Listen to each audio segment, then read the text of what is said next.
नमस्कार। उलट बांसी में आपका स्वागत है। मैं हूं मुकेश कुमार। दोस्तों, एक ताज़ा व्यंग रचना प्रस्तुत कर रहा हूं। व्यंग का शीर्षक है मोदी के मन में बसे हैं मुसलमान। मोदी जी चिंतामग्न हैं। चिंतित मुद्रा में वे अपने ऑफिस में पीएम की कुर्सी की परिक्रमा कर रहे हैं। उनके दिमाग में बार बार एक ही बात घूम रही है, और वो ये कि मुसलमानों को ये छोटी सी बात क्यों समझ में नहीं आ रही है कि वे ही उनके सबसे बड़े हितैषी हैं। उन्हें ऐसा क्यों लगता है कि मोदी उन्हें डरा रहे हैं, दबा रहे हैं, ख़त्म कर रहे हैं, कमज़ोर कर रहे हैं, उनके मजहब पर हमला कर रहे हैं। इस सज्जन को क्या तकलीफ है भाई? कुर्सी पर बैठ गए वो, और उन्होंने फिर से सोचना शुरू किया। कुर्सी पर बैठते ही उन्हें दिव्यता का एहसास होने लगता है, और उन्हें लगता है कि वे हिमालय पर्वत पर बैठकर पूरे भारत को देख रहे हैं। इसी भाव से उन्होंने सोचा कि आखिर मुसलमानों को ये एहसास क्यों नहीं हो रहा है कि मोदी जी उनके बारे में कितना सोचते हैं। सच्चाई ये है कि वे दिन रात उन्हीं के बारे में सोचते हैं। उनके ख्वाबों में, ख्यालों में मुसलमान ही रहते हैं।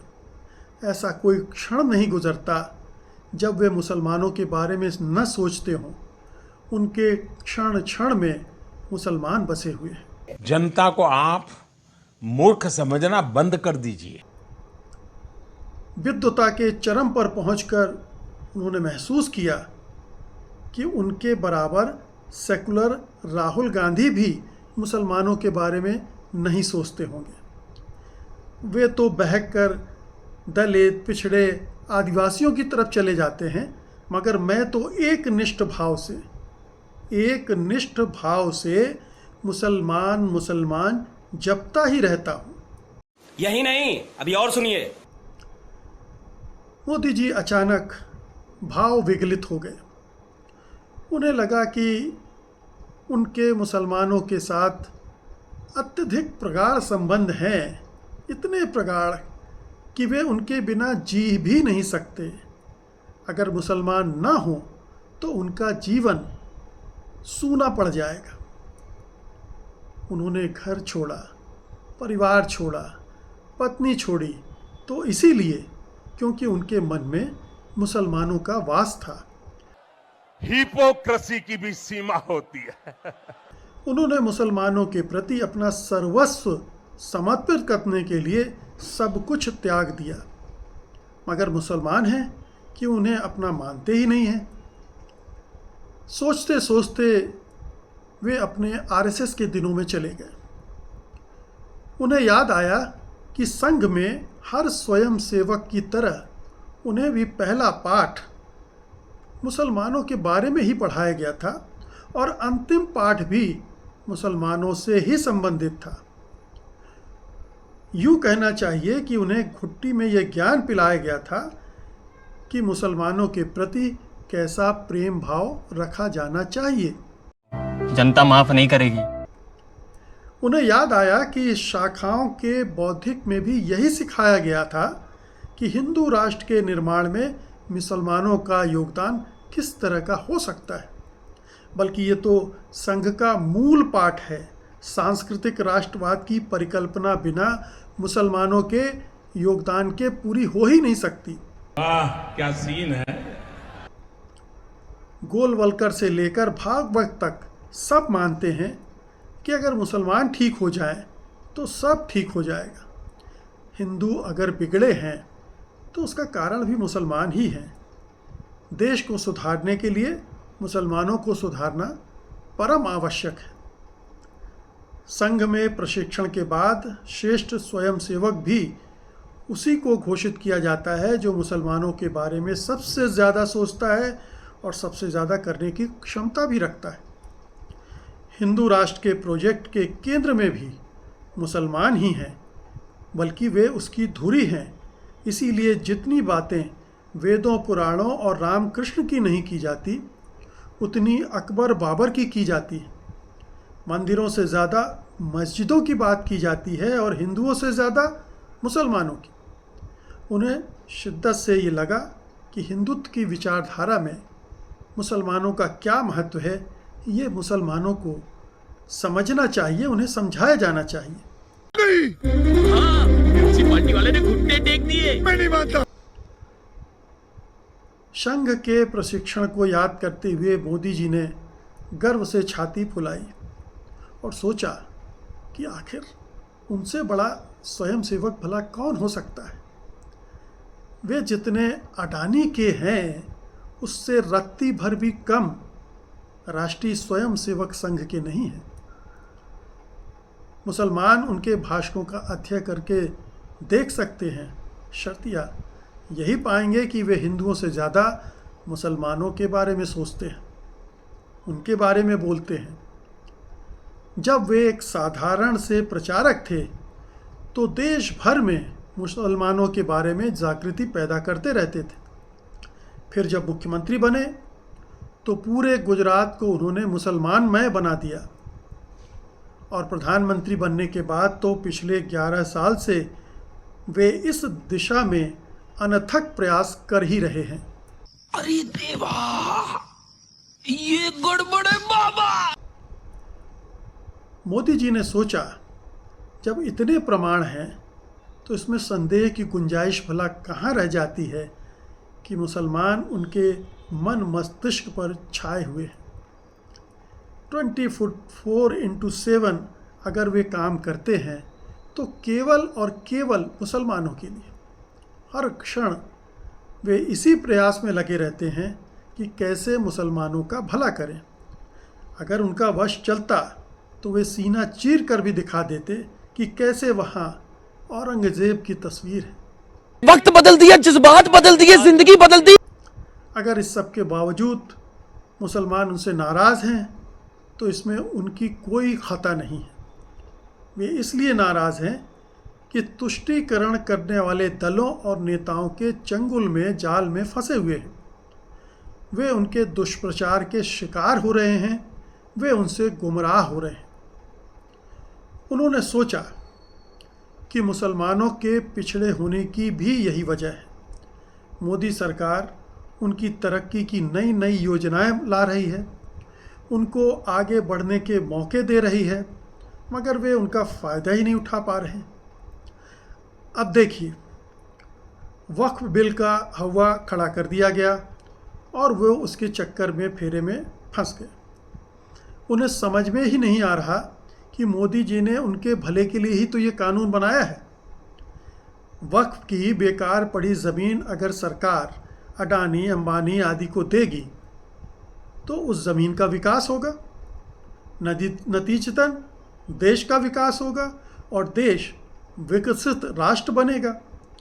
अब सोचिए कि अगर देश विकसित राष्ट्र बना तो इसका श्रेय किसको मिलेगा? मोदी जी को? नहीं, मुसलमानों को, मुसलमान भाइयों को।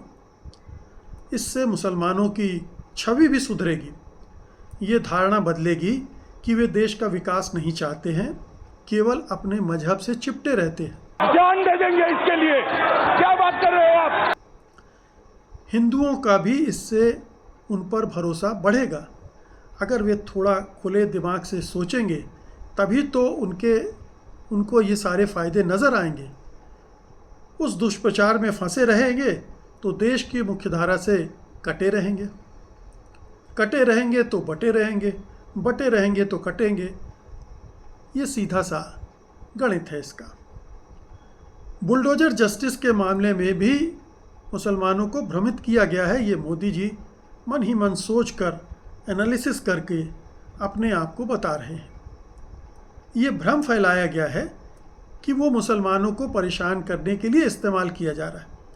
सच्चाई ये है कि मोदी जी ने योगी समेत सभी भाजपाई मुख्यमंत्रियों को एक रणनीति के तहत इसका इस्तेमाल करने के लिए कहा है और उनकी रणनीति का पॉजिटिव असर भी देख लीजिए। बुलडोज़र के इस्तेमाल का मुसलमानों को सीधा फ़ायदा ये हुआ है कि हिंदुओं का गुस्सा इस बहाने निकल जा रहा है। अगर बुलडोज़र न चलाया जाता तो वे अपना गुस्सा निकालने के लिए दंगे करते, जिनसे मुसलमानों को ज़्यादा नुकसान होता। मस्त प्लान है। मॉब लिंचिंग, छोटे मोटे दंगे, मारपीट, गाली गलौज, सबका लाभ यही है कि हिंदुओं का गुस्सा इनके ज़रिए निकल जाता है और गुजरात या मुजफ्फरनगर सरीखे दंगे नहीं होते। दिल्ली दंगे जैसे छोटे दंगों में झगड़ा सुलटा लिया जाता है। असल में बुलडोजर जस्टिस प्रेशर कुकर के सेफ्टी वाल्व की तरह है। कुछ साल पहले नागरिकता संशोधन कानून यानी सीएए को लेकर भी मुसलमान इसी तरह के दुष्प्रचार में फंस गए थे, जबकि सच्चाई ये थी कि मोदी जी ने उनकी सुरक्षा के लिए ये कानून बनाया था। आखिर मोदी ने उनको किसी और देश में जाने से रोक तो नहीं लगाई थी, वे कहीं भी जाने के लिए आज़ाद थे। हाँ, बाहर से अगर मुसलमान आने लगते तो मुसलमानों का ही कष्ट बढ़ता। हिंदू रोने लगते कि देखिए मुसलमानों की आबादी इतनी बढ़ गई है। लेकिन नागरिकता संशोधन कानून बनाकर उन्होंने उन्हें इस आरोप से बचा लिया। मोदी जी को अपना एक पुराना बयान याद आ गया और वे रौद्र रूप में आ गए। उनके इस बयान को तोड़ मरोड़ कर कहा जाता है कि मुसलमानों को तो वे उनके कपड़ों से ही पहचान लेते, या मुसलमानों को तो उनके कपड़ों से ही पहचाना जा सकता है। सच बात तो ये है कि वे हर धार्मिक समुदाय की पहचान का आदर करते हैं और इसी संदर्भ में उन्होंने ऐसा कहा था। डेली 1 kg 2 kg गालियां खाता हूं। अब अगर वे हिंदुओं के बारे में यही कह देते तो क्या उससे उनका अपमान हो जाता? नहीं होता। कोई हिंदू बुरा नहीं मानता। मुसलमानों को भी बुरा नहीं मानना चाहिए। बार बार ये भी मुसलमानों को याद दिलाया जाता है कि मोदी जी ने स्कल कैप पहनने से इनकार कर दिया था या वे इफ्तार पार्टी नहीं करते हैं। अब ये बात मुसलमानों को कैसे समझाई जाए कि मोदी जी ये सब उनके ही हित में करते हैं। अगर मोदी भी ये सब करने लगेंगे तो उनके बारे में भी कहा जाने लगेगा कि वे भी तुष्टीकरण की राह पर चल पड़े हैं। हम करें तो करें क्या, बोले तो बोले क्या। इससे उनकी विश्वसनीयता भी कांग्रेसियों की तरह ही खराब हो जाएगी, कम हो जाएगी और फिर वे हिंदुओं को कंट्रोल नहीं कर पाएंगे, उन्हें समझा नहीं पाएंगे। बात बात में गुजरात दंगों को बीच में लाना भी गलत है। गड़े मुर्दे उखाड़ने की लोगों में बहुत ही ख़राब आदत है। मुसलमानों को सोचना चाहिए कि अगर मोदी जी उस समय नियंत्रित ढंग से हिंदुओं का गुस्सा न निकलने देते तो कितनी बड़ी हिंसा होती, कितने लोग मारे जाते, कितने मुसलमान मारे जाते। मोदी जी ने दीवार पर लगी सावरकर की तस्वीर को देखा और सोचा कि मुसलमानों को ये भी समझना चाहिए कि मोदी जी कितने बड़े, कितने महान नेता हैं। जितना चौड़ा उनका सीना है उतना ही बड़ा उनका दिल भी है। वे दूर की सोचते हैं, इसीलिए 11 साल से इतने बड़े देश को चला रहे हैं और 20 करोड़ मुसलमानों को उन्होंने बचा कर रखा हुआ है। ये भी ठीक है। नहीं तो हिंदू राज आते ही क्या होना था ये सब जानते हैं। उस समय उनके मन में गोडसे की छवि छा गई। मोदी जी दिल से चाहते हैं कि मुसलमान जहालत से बाहर निकलें और विकास करें, तरक्की करें। यही सोचकर उन्होंने तलाक का कानून भी बनवाया था। इस कानून के बनने से मुस्लिम महिलाओं के लिए मुक्ति का नया द्वार खुल गया। अब वे भी उतनी ही आज़ाद हैं जितनी कि हिंदू औरतें। विपक्षी दल मुसलमानों की स्कॉलरशिप में कटौती वगैरह को लेकर शोर मचाते हैं, हो हल्ला करते हैं, विलाप करते रहते हैं, मगर उसका भी यही पवित्र मकसद है कि वे अपने पैरों पर खड़े हो जाएं। मोदी जी चाहते हैं कि स्कॉलरशिप पर डिपेंड ना करें, सरकारी बैसाखियों को लात मारें और आगे बढ़ें। अचानक मोदी जी की उम्मीद जागी और उनका चेहरा खिल गया। उन्हें लगा कि सौगाते मोदी मिलने के बाद मुसलमानों में एक नई भावना पैदा हुई होगी, नई जागृति आ गई होगी और अब वे उनकी असली मंशा को समझ गए होंगे। वे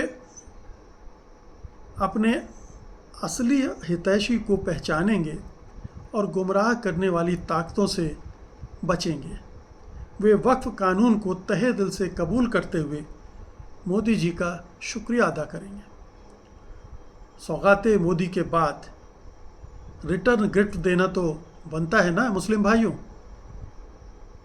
शुक्रिया, नमस्कार।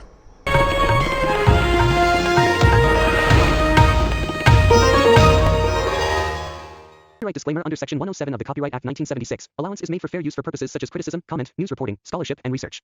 Fair use is a use permitted by copyright statute that might otherwise be infringing.